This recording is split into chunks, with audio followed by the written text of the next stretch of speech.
काल जी घटना घडली आमने सामने आले म्हणजे वरळी जे आहे नारळी मारहाण झाली आहे. सिद्धेश शिंदे यांच्यावर थेट आरोप आहे तुमचा, काय सांगा? आमच्या महिला आघाडीच्या पदाधिकारी आहेत पूजा बारिया आणि कल्याणी जाधव. या दोन महिला पदाधिकाऱ्यांवरती जो काल भॅड हल्ला करण्याचा प्रयत्न केलेला आहे. आज रक्षाबंधन आहे. रक्षाबंधनामध्ये स्त्रीला आपण एक बहिणीचं रूप आहे. जरी राजकीय वाद असतील तरी एका महिलेवरती गर्दीचा फायदा घेऊन हल्ला करणं हे भ्याडपणाचं लक्षण आहे. आणि ती एक महिला या ठिकाणी ॲडमिट आहे. दुसऱ्या महिलेने वैद्यकीय उपचार घेऊन आता व्यवस्थित आहे. परंतु या घटनेचा निषेध आम्ही या ठिकाणी करतोय. त्या महिलेची तब्येतीची विचारपूस करण्याकरता आज आम्ही या ठिकाणी आलो होतो. या घटनेच्या मागचं एक कारण एवढंच आमच्या लक्षात येतं आहे की महिलेवरती हल्ला करण्याचा प्रयत्न केला की शिवसैनिक त्याला रिॲक्ट होतील, शिवसैनिक त्याचं उत्तर देतील ताबडतोब, आणि मग आम्ही मार खाल्ला की लोकांसमोर रडायला मोकळे की बघा आम्हाला मारलंय, बघा आम्हाला मारलंय. महानगरपालिकेच्या निवडणुकांमध्ये सहानुभूतीचं राजकारण खेळायचं आणि आता आम्हाला कसे मारतायत, सत्तेच्या जोरावर कसे मारतायत, हा एकमेव त्याचा उद्देश होता. आणि म्हणून महिलेवरती जो हात उचलण्याचा जो प्रयत्न केलेला आहे त्या आरोपीवरती कारवाई व्हायला पाहिजे, ही आमची मागणी आहे. सर, तुम्ही एकीकडे म्हणताय की हल्ला झाला आहे आणि ती महिला जखमी आहे म्हणून सध्या हॉस्पिटलमध्ये उपचार सुरू आहे. दुसरीकडे खासदार अरविंद सावंत असं म्हणतात आहेत की ज्यांचा काही संबंध नाही वरळीशी ती लोक वरळीमध्ये आलेले होते आणि त्याच्यानंतर हा सगळा प्रकार घडला आहे. सिद्धेश शिंदे असं कधीच करू शकत नाही कारण की ते सच्चे शिवसैनिक आहेत असं ते म्हणतात. नासके नारळ काल वरळीमध्ये आले असं ते म्हणतात. अरविंद सावंतांचा काय संबंध आहे वरळीशी? जर एकनाथ शिंदे साहेब राज्याचे उपमुख्यमंत्री आहेत, शिवसेना पक्षाचे मुख्य नेते आहेत, त्या मंडळाने त्यांना आमंत्रण देऊन बोलावलं. तुमच्या काय बापाच्या मालकीचं आहे का वरळी? वरळी काय तुमचा सातबारा तुमच्या नावावर आहे का? अरविंद सावंत अजून महिलांवरती हात उचलताय. तुमच्या जर हिंमत असेल, आता आम्ही आज या ठिकाणी आलेलो आहे तुमच्या मतदारसंघात, तुमच्या होम पिचवर या ठिकाणी आलेलो आहे. तुमच्या हिंमत असेल तर या समोर. धुंगणाला बुडाला पाय लावून पळणारी ही लोक आहेत. यांनी दादागिरीची भाषा करू नये. आम्ही जर तोंड उघडलं त्यांना मुंबईतही राहता येणार नाही.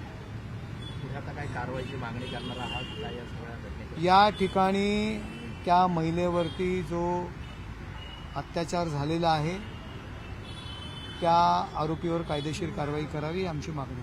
सर, सोमवारी इलेक्शन कमिशन ऑफ इंडियावरती सगळे विरोधी पक्ष जे आहेत ते आंदोलन करणार आहेत. राहुल गांधी यांनी मतांची चोरी कशा पद्धतीने झाली आहे या सगळ्या संदर्भातलं एक डिटेल पत्रकार परिषद जी आहे ती घेऊन मतांची चोरी उघड केली. या सगळ्या संदर्भात सोमवारपासून पुन्हा एकदा संसदेचं अधिवेशन सुरू होतं, आंदोलन देखील होणार आहे. महाराष्ट्रात ज्याप्रमाणे हास्यजत्रा असते त्याप्रमाणे दिल्लीमध्ये कपिल शर्माचा कॉमेडी शो सुरू आहे. इलेक्शन कमिशनरनी सांगितलं की ॲफिडेव्हिट द्या तुम्ही, ॲफिडेव्हिटवरती तुम्ही आम्हाला काही गोष्टी सांगा. परंतु इलेक्शन कमिशनरला एकही पत्र द्यायचं नाही आणि केवळ कॉमेडी शो त्या ठिकाणी करायचा. लोकसभा निवडणुकीच्या वेळी घटना बदलणार अशा पद्धतीने खोटी बोंबाबोंब केली. लोक त्या बोंबाबोंबमध्ये त्यांना खरं वाटलं. लोकसभा निवडणुकीमध्ये विजय मिळवला काठावरचा. परंतु विधानसभा निवडणुकीच्या वेळी लोकांच्या लक्षात आलं की हा खोटा प्रचार करतायत आणि लोकांनी त्यांना त्यांची जागा दाखवली. आता येणाऱ्या ज्या काही निवडणुका असतील, बिहारची निवडणूक आहेत, महाराष्ट्र राज्यामध्ये असणारी स्थानिक स्वराज्य संस्थेची निवडणूक आहेत, मग त्या ठिकाणी पराभव होणार आहे आणि मग लोकांमध्ये एक संभ्रम निर्माण करायचा हा त्यामागचा उद्देश आहे. लहान मुलाप्रमाणे मरकट चाळे या ठिकाणी राहुल गांधी त्या दिल्लीत करतायत. त्यांच्यात जर हिंमत असेल तर ज्या कारणास्तव लोकांनी तुम्हाला निवडून दिलेलं आहे, तुम्हाला खासदार केलेलं आहे, लोकप्रतिनिधी केलेलं आहे, तुमची मतं संसदेत मांडण्याकरता, परंतु संसदेत काही न बोलता संसदेच्या बाहेर उड्या मारणं अशा पद्धतीचं काम राहुल गांधी यांचं सुरू आहे. त्यामुळे तिकडे लोक तुमच्या या सगळ्या जुमल्यामध्ये येणार नाहीत. लोकांच्या लक्षात आलेलं आहे आणि मला तरी असं वाटतं दिल्लीमध्ये सुद्धा राहुल गांधी यांचा पराभव झालाय. ज्या ठिकाणी तिथे राहतात त्या ठिकाणी सुद्धा ते आमदार निवडून आणू शकलेले नाही आहेत. त्यामुळे त्यांच्या डोक्यावरती परिणाम झालेला आहे आणि त्या परिणामाच्या मुळे अशा पद्धतीचं वागणूक त्यांच्याकडनं होत आहे. सर, शरद पवार आज नागपुरात होते. त्यांनी पत्रकार परिषदेमध्ये एकनाथ शिंदेच्या संदर्भात एक सूचक वक्तव्य केले. एकनाथ शिंदे कधी बोलत नाहीत, परंतु त्यांचा पुढचा मार्ग कसा असणार यावरही देखील अंदाज घेता येणार नाही. ते एकदा निर्णय घेतले तर मागे वळून पाहत नाहीत, असं देखील शरद पवार एकनाथ शिंदेच्या संदर्भात म्हणतात. एकंदरीतच शरद पवारांना एकनाथ शिंदेबद्दल काय सुचवायचं आहे हा सगळ्यात मोठा दुर्ग. हे सत्य आहे की एकनाथ शिंदे साहेब जेव्हा निर्णय घेतात तेव्हा कधीच परत फिरत नाहीत. जो त्यांनी निर्णय घेतला, या महाराष्ट्रामध्ये हिंदुहृदय सम्राट शिवसेना प्रमुख माननीय बाळासाहेब ठाकरे यांनी केलेली हिंदुत्वाची युती होती, शिवसेना भाजपाची. त्यांनी निर्णय घेऊन सर्व शिवसेना भाजपचं युती कायम ठेवली आणि आता पुन्हा परत फिरणार नाहीत. पवारसाहेब बरोबर बोललेत. पवारसाहेब काय चुकीचे बोललेत? शरद पवारांनी मोठं एक विधान केलेलं आहे की विधानसभा निवडणुकीच्या आधी त्यांना 2 व्यक्ती येऊन भेटतात आणि 160 जागांवरती जे आहे ते निवडून देऊ किंवा त्यांना जागा देऊ, मॅनिप्युलेट करू असं देखील जे आहे ते विधान केलेलं पाहायला मिळतं. अगदी राहुल गांधींच्या पत्रकार परिषदेनंतर शरद पवारांचं असं वक्तव्य पवारसाहेब फार मोठे नेते आहेत, त्यामुळे त्यांच्यावर प्रतिक्रिया देणं म्हणून संयमातून प्रतिक्रिया देतो.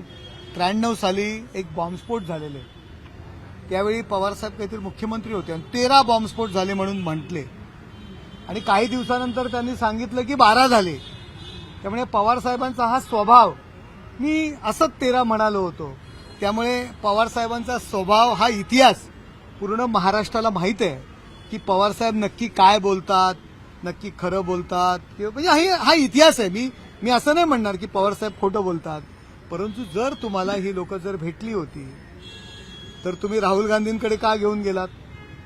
राहुल गांधी नको म्हणाले अशा गोष्टींना असंही म्हणतात. नाना पटोले म्हणतात राहुल गांधींकडे नेलेलं नाहीये. नक्की खरं काय कोणाचं मला माहिती नाही. आणि मग पवारसाहेबांनी ती जी काही 2 माणसं आहेत, पवारसाहेबांची हिस्ट्री आहे. असं म्हणतात की 10 वर्षापूर्वी सुद्धा जर एखादा कार्यकर्ता त्यांना भेटला असेल तो 10 वर्षानंतर पवारसाहेब त्याचं नाव सांगतात, त्याला नावाने हाक मारतात. हा पवारसाहेबांचा इतिहास आहे. पवारसाहेबांनी त्या 2 माणसांची नावं सांगावी. त्यांच्यावर गुन्हा दाखल का नाही केला त्यावेळी? राहुल गांधींकडे कशाकरता घेऊन गेले? म्हणजे मनात आलं होतं का आपण सुद्धा त्या निवडणुका जिंकल्या पाहिजेत? बघा, ही सगळी महाराष्ट्राची जी हास्य जत्रा आहे, हे राजकारणाचं ह्या विरोधकांनी हास्य जत्रा करून ठेवलेली आहे. राहुल गांधी तिकडे ड्रामाबाजी करतायत, आता राहुल गांधीचा वसा हे चालवतायत, इकडे ड्रामाबाजी करतायत. अहो, 2 माणसं तुम्हाला भेटतात, तुमचा पराभव होतो, तुम्ही नंतर 7-8 महिन्यांनी सांगता की 2 माणसं माझ्याकडे आली होती. पवारसाहेब मोठे नेते आहेत म्हणून तुर्तास मी एवढीच त्याच्यावरती माझी प्रतिक्रिया देतोय की पवारसाहेबांचा इतिहास हा संपूर्ण महाराष्ट्राला नव्हे तर हिंदुस्थानाला माहिती आहे. कोणी किती विश्वास ठेवायचा हे जनतेने ठरवावं. सर, संजय राऊत असं म्हणतात की महाविकास आघाडी फक्त विधानसभेच्या निवडणुकांपुरती आहे. स्थानिक स्वराज्य संस्थांच्या निवडणुका ज्या आहेत त्या खालच्या स्थानिक पातळीवरती त्या सगळ्या संदर्भातचा निर्णय होईल. बरोबर. आदित्य ठाकरे म्हणतात की मनसेसोबत आम्ही स्थानिक स्वराज्य संस्थांच्या निवडणुकीत ऍडजस्टमेंट करू म्हणून. गरज सरो वैद्य मरो ही जी म्हण आहे ती परफेक्ट संजय राऊतांना जुळते. आता झालं, लोकसभा झाली, विधानसभा झाली, काँग्रेसच्या मतांवर निवडून आलो. आता बघू स्थानिक स्वराज्य संस्थेला, मुंबई महानगरपालिकेला आता मनसेची गरज आहे. यापूर्वी मनसेला बाजूला केलं. राज साहेबांना पक्षातून बाहेर जाण्याकरता परिस्थिती निर्माण केली, त्या संजय राऊत पण होते. पण आता राजसाहेबांची गरज आहे. गरज सरो वैद्य मरो ही म्हण त्यांच्याकरता एकदम परफेक्ट आहे. परंतु दोन ठाकरे दोन भाऊ जर पालिकेमध्ये स्थानिक स्वराज्य संस्थांच्या निवडणुकीने एकत्रित आले तर सर्वे असं सांगतोय की त्यांची सत्ता जी आहे ती पालिकेत बसू शकते. त्याचा मोठा फटका जो आहे तो महायुतीला पडू शकतो. या संदर्भात काय? कुठला सर्वे सांगतोय, कुठलं सर्वेक्षण सांगतोय हे तर कळू द्या. संजय राऊतांचं सर्वेक्षण सांगतोय का? संजय राऊतांचं सर्वेक्षण आतापर्यंत आलेलं की या महाराष्ट्रामध्ये मुख्यमंत्र्यांची तयारी केली होती, कोण मुख्यमंत्री होणार ही संजय राऊतांनी तयारी केली होती. आज शिंदे साहेब ज्यावेळी मुख्यमंत्री होते, 1 महिन्यानी सरकार बदलणार, आठवड्यानी सरकार बदलणार, हे संजय राऊतांचं सर्वेक्षण सांगत होतं. काय ते सामनाचं सर्वेक्षण असेल ते त्यांच्यापुरतं ठीक आहे, त्याच्यावर त्यांनीच निर्णय द्यावा आणि त्याच्यावर त्यांनीच फटाके लावावे. परंतु या सगळ्या दोन ठाकरे जर एकत्र आले पण पूर्ण ताकदीनं शिवसेना रस्त्यावरती म्हणजे शिंदेची शिवसेना उतरणार का? आणि ठाण्यामध्ये मुंबईतलं तुमचं समीकरण कसं असणार? ठाण्यामध्ये तुम्ही एकनाथ शिंदे साहेब कायम पूर्ण ताकदीनिशी कुठल्याही निवडणुकीत उतरतात. मग ती ग्रामपंचायत सदस्याची निवडणूक असू दे की लोकसभेच्या खासदाराची निवडणूक असू दे. त्यामुळे ज्या शिवसेनेचं नेतृत्व एकनाथ शिंदे साहेब करतायत ती कुठल्याही निवडणुकीमध्ये कुठल्याही गोष्टीमध्ये पूर्ण ताकदीनिशी उतरतात. काल घडलेल्या घटनेमध्ये सुद्धा आमची शिवसेना ताकदीनिशी आम्ही उतरणार आहोत हे तुमच्यासमोर या ठिकाणी सांगतोय. तुम्ही घाबरणार नाही का? दोन्ही ठाकरे जर एकत्र आले तर त्यांच्या परिणामाची चिंता वगैरे काही? आम्ही कधीही कुठल्याही गोष्टीला आम्ही घाबरत नाही. असलेले मंत्रीपद सोडून एकनाथ शिंदे साहेबांच्या नेतृत्वाखाली 40 आमदार जेव्हा बाजूला होतात तेव्हा आम्ही घाबरलो नाही. आम्हाला इशारा दिला होता, मुख्यमंत्र्यांची शपथ घेताना तुम्ही मुंबईच्या रस्त्यावरनच जाणार आहात, जाऊन दाखवा,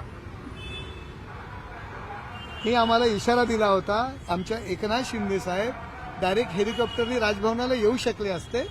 ते त्या रस्त्यावरूनच खुलेआम त्या रस्त्यावरूनच गेले. त्यामुळे धमकावण्याचे प्रकार आम्हाला करू नका, कारण जो धमकावण्याचा जो प्रकार होता या शिवसेनेमध्ये वाघाचं जे डेअरिंग आहे, वाघाचं काळीज एकनाथ शिंदे यांच्याकडे होतं. हिंदू हृदय सम्राट शिवसेना प्रमुख माननीय बाळासाहेब ठाकरे यांच्यानंतर ते एकनाथ शिंदे यांच्याकडे होतं. घरात बसणाऱ्यांनी, ऑनलाईन राहणाऱ्यांनी आम्हाला डरकाळ्या मारून दाखवू नका, आमच्यासमोर ती हिंमत दाखवू नका.